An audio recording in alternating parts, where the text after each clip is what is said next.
तो दोस्तों PTT exam 2023 के आवेदन फॉर्म कब से भरे जाएंगे और इसके एग्जाम वो कब होगी, सिलेबस में क्या क्या आने वाला है, पेपर का जो पैटर्न है वो किस प्रकार से रहता है, मेरिट है वो किस प्रकार से निकाली जाती है, इसके लिए आपको किन किन दस्तावेज या डॉक्यूमेंट की आवश्यकता पड़ने वाली, इस बारे में डिटेल के साथ पूरी जानकारी इस वीडियो में आपको बताने वाला हूं। अगर आप भी 2 ईयर या फिर 4 ईयर की बीएड करना चाहते हैं और इस बारे में जानना चाहते हैं तो वीडियो के साथ वो आप बने रहिए। नमस्कार साथियों, मैं हूं आपका अपना साथी राजगुरु जी और आप देख रहे हैं राज स्कूल हेल्प यूट्यूब चैनल। तो दोस्तों काफी दिनों से वे हमारे साथी जो इस बार वर्ष 2023 से या फिर सेशन 2023-24 से 2 ईयर या फिर 4 ईयर की बीएड करना चाहते हैं, वो केवल एक ही बात का इंतजार कर रहे हैं। आखिरकार पीटीटी एग्जाम 2023 के आवेदन फॉर्म वो कब से भरे जाएंगे और इसके एग्जाम वो कब होगी। तो दोस्तों देखिए, इसके बारे में तो आगे मैं आपको जानकारी देने वाला हूं, लेकिन इससे पहले पीटीटी एग्जाम या फिर बीएड को लेके कुछ बेसिक जानकारी है पहले मैं आपको देना चाहूंगा, क्योंकि बहुत सारे ऐसे हमारे प्यारे प्यारे स्टूडेंट्स आते हैं जिनको पीटीटी एग्जाम या बीएड के बारे में कुछ भी नॉलेज नहीं है। तो सबसे पहले बेसिक से हम शुरुआत करते हैं कि आखिरकार यहाँ पे देखिए 2 ईयर की बीएड कौन कर सकता है, 4 ईयर की बीएड है वो कौन कर सकता है। दोस्तों यहाँ पे जिन साथियों ने ग्रेजुएट या पोस्ट ग्रेजुएट कंप्लीट कर ली है, तो ऐसे जो स्टूडेंट साथी हैं वो तो 2 ईयर की बीएड कर सकते हैं। इसके अलावा 4 ईयर की जो बीएड है, जिन्होंने 12th पास कर ली है, जो यहाँ पे बीएससी बीकॉम के साथ बीएड करना चाहते हैं, तो वो 4 ईयर बीएड के लिए आवेदन कर सकते हो। लेकिन यहाँ पे देखिए एक बात ये भी निकल के आती है कि जो स्टूडेंट इस बार एग्जाम 2023 देने जा रहे हैं कक्षा 12वीं की या फिर कॉलेज की, तो अभी तक उनका रिजल्ट नहीं आया है, तो ऐसे जो स्टूडेंट है जो इस बार इन कक्षाओं के एग्जाम में बैठने वाले हैं या एग्जाम दे चुके हैं, रिजल्ट आया नहीं है, तो ऐसे जो स्टूडेंट हैं पीटीटी एग्जाम 2023 के आवेदन फॉर्म है वो भर सकते हैं और एग्जाम भी दे सकते हैं। लेकिन शर्त इतनी है कि जब भी मान लीजिए आपका बीएड में नंबर आ जाता है, कोई भी कॉलेज आपको आवंटित हो जाती है, तो उस समय आपके पास अपनी योग्यता का डॉक्यूमेंट होना जरूरी है, यानी कक्षा 12वीं पास होना जरूरी है या फिर कॉलेज पास है होना जरूरी है, आपके पास मार्कशीट होना जरूरी है। अगर आपके पास योग्यता नहीं है तो आप यहाँ पे डिसक्वालीफाई है वो कर दिए जाएंगे, भले ही आप पीटीटी एग्जाम 2023 क्वालिफाई क्यों नहीं कर लेते हो। शायद आप समझ गए। चलिए अब यहाँ पे बात करते हैं कि पीटीटी एग्जाम 2023 के आवेदन फॉर्म कब से भरे जाएंगे। तो दोस्तों इसको लेके काफी सारे स्टूडेंट साथी जानना चाहते हैं और काफी मेरे पास इंस्टा पे मैसेज आए हैं कब से आवेदन फॉर्म वो शुरू होंगे, क्योंकि यहाँ पे देखिए जब भी वो गूगल बाबा पे सर्च करते हैं तो काफी यहाँ पे देखिए भ्रामक स्थिति हो गई है। कुछ लोग बोल रहे हैं कि यहाँ पे 15 मार्च से हैं आवेदन फॉर्म वो भरने शुरू हो जाएंगे, कुछ कोई बोल रहा है, कोई कुछ बोल रहा है। तो दोस्तों फिलहाल ऐसा कुछ भी नहीं है, क्योंकि ये जो वीडियो है आज मैं 14 मार्च 2023 को बना रहा हूं। फिलहाल तक यहाँ पे पीटीटी एग्जाम 2023 के कोई भी आवेदन फॉर्म शुरू नहीं हुए, लेकिन अगर एक अनुमान मैं आपको बताऊं तो तकरीबन अप्रैल के शुरुआती सप्ताह से आवेदन फॉर्म शुरू हो सकते हैं, क्योंकि यहाँ पे देखिए फिलहाल यहाँ पे पीटीटी की जो ऑफिशियल वेबसाइट है वो ही बनकर कंप्लीट नहीं हुई है या फिर तैयार नहीं है। हालांकि इसके पीछे यहाँ पे बैकएंड में जो प्रोसेस है वो शुरू हो चुकी है, लेकिन फिलहाल वेबसाइट कंप्लीट नहीं हुई है। लेकिन जैसे आप गूगल बाबा पे सर्च करते तो भैया यहाँ पे पीटीटी 2023 को लेके काफी सारी वेबसाइट आ जाती हैं और उस पर आपको तरह तरह की जानकारी मिलती है। जो भी जानकारी है सरासर गलत जानकारी आपको यहाँ पे दी जा रही है, तो ऐसी वेबसाइट पे आपको किसी प्रकार का विश्वास नहीं करना है। बतौर केवल एक विजिटर पाने के लिए इस तरह की पोस्ट ये साइट वाले हैं वो लिखते हैं। लेकिन दोस्तों आपको यहां पे कहना चाहूंगा, यहां पर आपको मैं एक जेन्युइन वेबसाइट के बारे में बताता हूं, जहां से आप पीटीटी एग्जाम 2023 से रिलेटेड या फिर पीटीटी या बीएड एग्जाम से संबंधित हर प्रकार की जेन्युइन जानकारी आपको यहां पे मिलती है। और वेबसाइट का नाम है यहाँ पे ptt-result.com। फिर से बोल रहा हूं, और इसका एड्रेस और यूआरएल आपको स्क्रीन पर भी साथ साथ वो दिख जाएगा। ptt-result.com इस वेबसाइट पे आप विजिट कीजिएगा।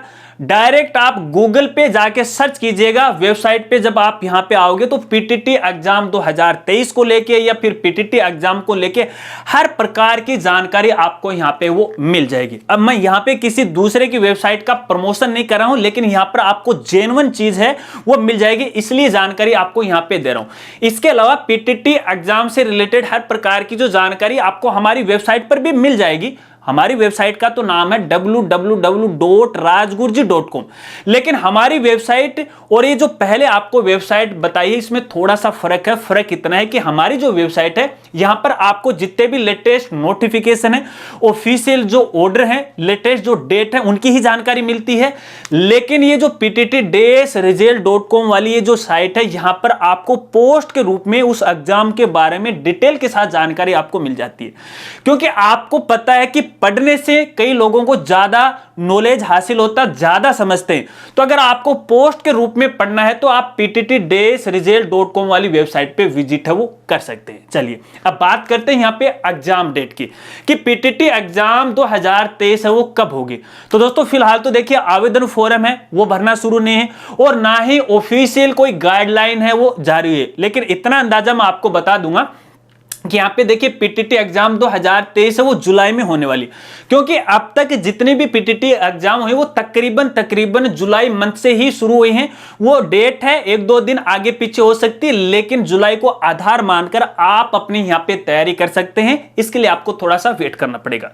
जैसे ही पीटीटी एग्जाम 2023 के आवेदन फॉर्म भरना शुरू हो जाएंगे और इनकी डेट आ जाएगी तो आने वाली वीडियो के अंदर मैं आपको इसकी जानकारी है वो जरूर दूंगा। इसके अलावा ऑनलाइन आवेदन फॉर्म कैसे भरे जाएंगे इसके लिए भी हमारी वीडियो आने वाली है, लेकिन वो वीडियो है हमारा दूसरा चैनल जिसका नाम है ज्ञान कामना यूट्यूब चैनल। लिंक आपको वीडियो के डिस्क्रिप्शन में मिल जाएगा। वहां पर वीडियो जैसे ही जो आवेदन फॉर्म भरना शुरू होंगे तो वीडियो अपलोड कर दी जाएगी, चाहो तो आप उस चैनल पर भी विजिट है वो कर सकते हो।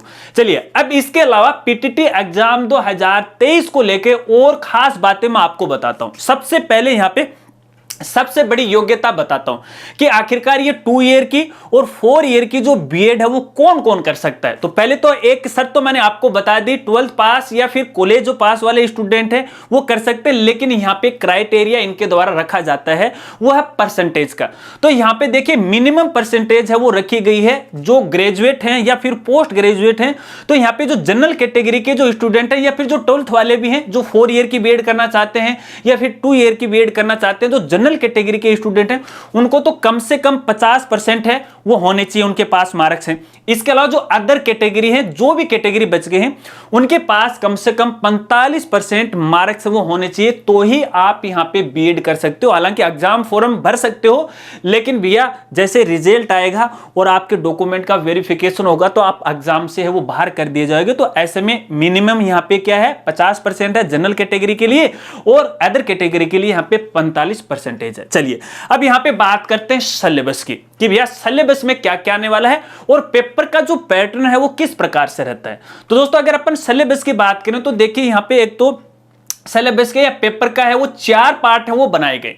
इसमें पहला जो पार्ट होगा दोस्तों वो होगा मेंटल एबिलिटी का, और मेंटल एबिलिटी के बारे में शायद आप सब अच्छी तरह से जानते हैं। इसके अलावा यहाँ पे दूसरा जो पार्ट होगा वो होगा टीचिंग एप्टीट्यूड एंड एप्टीट्यूड का, ठीक है, जहां पे नॉर्मली बीएड या ट्रेनिंग से संबंधित है वो जानकारी वो पूछी जाती है। इसके अलावा यहाँ पे तीसरा जो पार्ट होगा वो होगा जीके का, जिसके अंदर करंट जीके भी आएगी और नॉर्मल जो जीके है अपने इंडिया है और राजस्थान है वो भी इसके अंदर आपको देखने को मिल जाएगी, या इस प्रकार की जीके वो आने वाली। इसके अलावा यहाँ पे जो चौथा जो पार्ट होगा वो होगा लैंग्वेज का। लैंग्वेज बोले तो यहां पे हिंदी और इंग्लिश का, इसमें आपकी चॉइस रहेगी। अगर आप हिंदी लैंग्वेज लेना चाहते हो तो हिंदी है वो सेलेक्ट कर सकते हो, और अंग्रेजी लेना चाहते हो आप अंग्रेजी है वो ले सकते हो, मर्जी आपकी।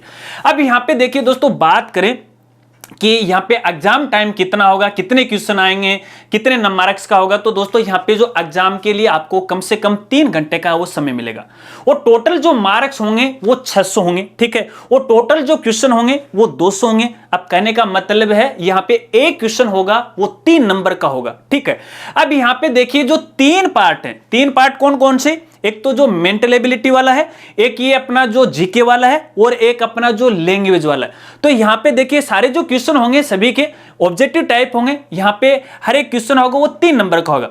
लेकिन अपना ये जो टीचिंग एप्टीट्यूड वाला जो पार्ट होगा ना, इसके अंदर देखिए क्वेश्चन तो 3 नंबर का होगा, लेकिन एक क्रम में है। आप अगर उसका आंसर देते हो, जैसे अगर आप एबीसीडी की बात करें, ए का सही करते हो तो आपको यहाँ पे 3 मार्क्स मिल जाएंगे, बी का सही करते हो तो 2 मार्क्स मिल जाएंगे, सी का करते हो तो आपको 1 मार्क्स मिल जाएगा, डी का आप करते हो तो यहाँ पे आपको 0 मार्क्स है वो मिल जाएगा। क्योंकि वो क्वेश्चन पे डिपेंड करता है कि कौन सा इसका सही आंसर होगा, कम ज्यादा होगा तो उसके आधार पर कम ज्यादा यहाँ पे मार्क्स आपको यहाँ पे मिलने वाले, फिक्स आपको 3 नहीं मिलेंगे। अगर आप 100% वाला आंसर चॉइस करते हो यहाँ पे तो आपको 3 नंबर वो मिल जाते हैं। अगर बात करें नेगेटिव मार्किंग की, तो यहाँ पे किसी भी प्रकार की कोई नेगेटिव मार्किंग है वो यहाँ पे नहीं होने वाली। चलिए, तो ये तो है यहाँ पे एग्जाम और सिलेबस को लेके, ठीक है। अगर सिलेबस के बारे में और डिटेल से आप जानना चाहते हैं टॉपिक वाइज, तो कमेंट कीजिएगा, आने वाली वीडियो के अंदर आपको इसकी जरूर जानकारी है मैं आपको देने वाला हूं। चलिए, अब यहाँ पे बात करते हैं दस्तावेज की, कि इस एग्जाम के लिए आपको कौन कौन से दस्तावेजों की आवश्यकता पड़ने वाली है।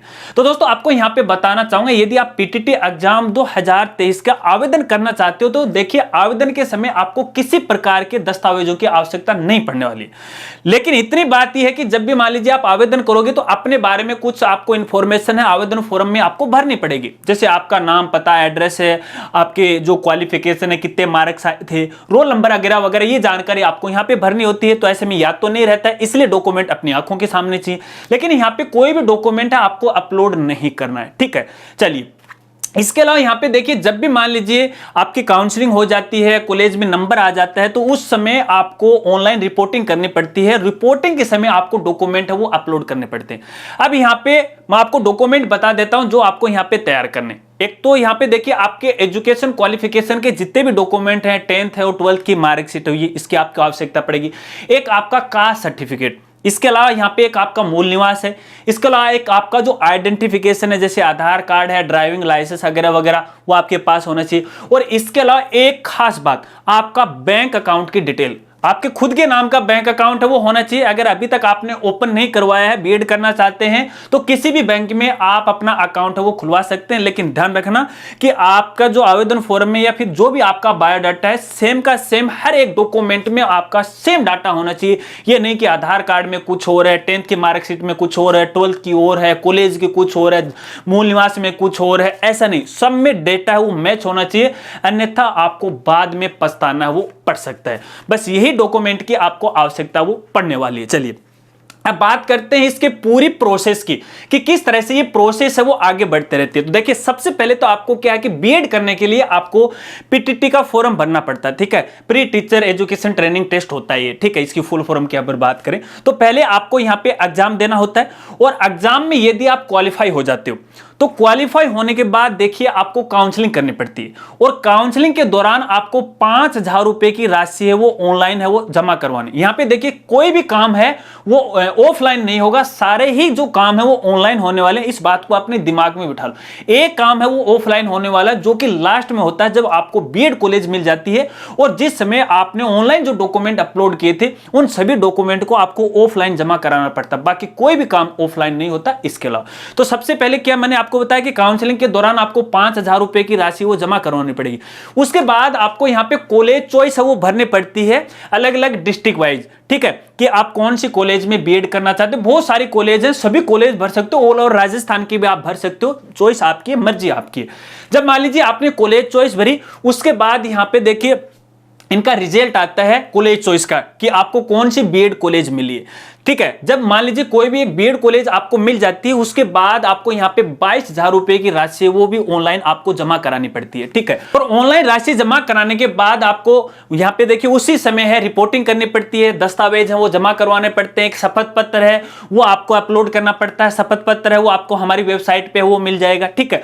और उसके बाद आपको व्यक्तिगत जाके बीएड कॉलेज में है वो आपको अपने डॉक्यूमेंट है वो जमा कराने। इसके अलावा दोस्तों मान लीजिए ऐसा हो सकता है कि कई बार ऐसा होता है कि मान लीजिए आपने एग्जाम दे दी, एग्जाम भी आप क्वालिफाई हो गए, उसके बाद आपने काउंसलिंग के दौरान 5,000 रुपए की राशि भी जमा करवा दी, या फिर कॉलेज चॉइस भी आपने भर दी, उसके बाद 22,000 रुपए की राशि जमा करवा दी, फिर भी आपको लास्ट में कॉलेज नहीं मिलती है, तो फिर आपको यहां पे घबराना नहीं है, टेंशन नहीं लेना है कि मेरे तो पैसे डूब गए। नहीं, कोई पैसा आपका नहीं डूबेगा। अगर आपको कोई भी बीएड कॉलेज नहीं मिलती है तो बाद में आपका पैसा वो रिफंड कर दिया जाएगा विभाग के द्वारा। इसके लिए भी आगे आवेदन फॉर्म है वो भरवाए जाते हैं, तो ऐसे में आपको घबराना नहीं है, टेंशन नहीं लेना है। आराम से आप अपने एग्जाम दीजिएगा, पैसे ऑनलाइन जमा करवा दीजिएगा, नंबर नहीं आता तो वापस है वो निकाल लीजिएगा।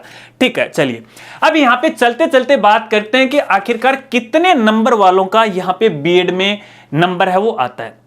तो दोस्तों यहां पे देखिए, अगर बात करें तकरीबन देखिए अभी करंट वाले सेशन की बात कर लेते हैं, अभी जो लास्ट में एडमिशन हुआ था उसकी बात कर लेते हैं। तो यहाँ पे तकरीबन जिन स्टूडेंट के 230 नंबर आए हैं, ऐसे स्टूडेंट का भी बीएड के अंदर नंबर आ गए, लेकिन अपने नजदीक वाले जिले में नहीं आया है, उनका दूसरे दूर डिस्ट्रिक्ट वाले जिले में उनका नंबर आए। लेकिन आपको जानकारी देना चाहूंगा, अगर मान लीजिए यहाँ पे आपके 400 से अधिक नंबर हैं, ठीक है ना, 400 से अधिक नंबर है, तो तकरीबन आपके जिले के अंदर ही आपको कोई ना कोई एक बीएड कॉलेज है वो मिल जाती है। अगर इससे यहां पे डाउन रहता है तो आपको देखिए कॉलेज तो मिल जाएगी, लेकिन यहां पे आपको दूसरे डिस्ट्रिक्ट के बाहर है वो आपको मिलने वाली है, यानी कहीं दूर बीएड कॉलेज है वो आपको मिलने वाली। अगर आप ये चाहते हो कि यार मैं तो मेरे ही जिले में बीएड करना चाहता हूं, तो इसके लिए तो आपको भैया बहुत तगड़ी मेहनत करनी पड़ेगी, अपनी राजस्थानी भाषा में बोलते हैं बहुत मेहनत करनी पड़ेगी, और आपको हर हाल में 400 से ऊपर अंक है वो प्राप्त करने होंगे, तो ही आप अपने ही जिले के अंदर बीएड है वो कर सकते हो। बस बाकी यहाँ पे देखिए 250 वालों का भी नंबर आता है, उससे ऊपर वालों का भी आता है, ठीक है ना। इस बार यहाँ पे देखिए 4 बार यहाँ पे रिपोर्ट निकली है, ठीक है ना, 4 लिस्टें निकली थी, और 4 बार में जाकर के है 250 वालों का भी नंबर है वो आराम से आ गया था, ठीक है। जो यहाँ पे दूर बीएड करना चाहते हैं, नजदीक में करना चाह रहे थे, उनके नंबर नहीं आए, कि ऐसा नहीं कि पहली काउंसलिंग में नहीं आया, दूसरी कर दी, दूसरी में नहीं आया, चौथी में अपना आ ही जाएगा अपने नजदीक जिले में, ऐसा बिल्कुल भी नहीं। लेकिन दोस्तों यहाँ पे चलते चलते एक और जानकारी आपको देना चाहूंगा, जब भी मान लीजिए आप कॉलेज चॉइस भरो, आपके नंबर ठीक ठाक है, अब वो 300 अबव है, तो आपको दूसरे कॉलेज, दूसरे जो डिस्ट्रिक्ट है उसमें आपको नहीं भरना, केवल अपने ही जिले की सारी कॉलेज आपको भरना। और एक और बात यहाँ पे देखिए, अपने जब भी आवेदन फॉर्म भरते हैं तो उसमें एक ऑप्शन आपको दिया जाता है, क्या आप मान लीजिए जिन जिन जिलों की आपने चॉइस भरी है, जिन जिन कॉलेज की चॉइस आपने भरी है, यदि उसमें आपका नंबर नहीं आता तो क्या आप ऑल ओवर राजस्थान में बीएड करने के इच्छुक हैं। तो दोस्तों ये गलती मत कर देना, क्योंकि अगर आप वहां पे यस करते हो ना कि मैं पूरे राजस्थान में कहीं पर भी कर लूंगा, तो भैया आपको पता नहीं कौन से बाड़मेर वाले, बीकानेर, बाहर वाले इलाके में आपको टेक देंगे जहां पर कोई भी सुविधा नहीं है, और मजबूरन आपको वहां पे जाना पड़ेगा। अगर इसके लिए आपको किसी प्रकार की कोई असुविधा नहीं होती है, आप जाना चाहते हो तो आप यहाँ पे कर सकते हो यस। अगर आप नहीं जाना चाहते हो तो आपको यस नहीं करना है, वरना आप यस भी कर दोगे, बाद में आप कॉलेज में रिपोर्टिंग भी कर दोगे, तो भैया बाद में आपको पैसे नहीं मिलेंगे। इस बात को आपको खास तौर पे वो ध्यान रखना है। बस यही जानकारी है, आज की वीडियो में इतनी ही जानकारी दूंगा। इसके अलावा पीटीटी एग्जाम 2023 को लेके, बीएड को लेके यदि आपके और भी कोई सवाल हैं तो आप वीडियो के नीचे कमेंट कर सकते हैं, और अगर वीडियो आपको अच्छी लगी हो तो लाइक कर सकते हैं, और चाहो तो इस वीडियो को अपने दोस्तों में भी शेयर कर सकते हैं। इसके अलावा पीटीटी एग्जाम 2023 या बीएड को लेके आपकी और भी कोई सवाल है तो आप डायरेक्ट मुझे इंस्टाग्राम पे मैसेज करके पूछ सकते हो, या अदर सोशल मीडिया पे आप मुझसे पूछ सकते हो। हमारे सभी सोशल मीडिया के लिंक आपको इसी वीडियो की डिस्क्रिप्शन में आपको मिल जाएंगे। लेकिन चलते चलते एक जानकारी आपको देना चाहूंगा, देखिए हमारे जो अदर सोशल मीडिया प्लेटफॉर्म है वहां पर भी लेटेस्ट अपडेट की जानकारी मैं आपको देता रहता हूं। कई बार ऐसा होता है कि मैं वीडियो नहीं बना पाता हूं समय पे, लेकिन मैं अदर सोशल मीडिया प्लेटफॉर्म पे उसकी जानकारी है वो आपको दे देता हूं। अगर आप हर अपडेट से जुड़े रहना चाहते हैं तो हमारे दूसरे सोशल मीडिया पे आप विजिट है वो कर सकते हैं, जैसे ट्विटर है, इंस्टाग्राम है, फेसबुक है, ठीक है, और अपना चैनल और अपनी वेबसाइट तो है ही है। तो मिलते हैं फ्रेंड्स अगली एक नई वीडियो के साथ, तब तक के लिए जय हिंद, जय भारत।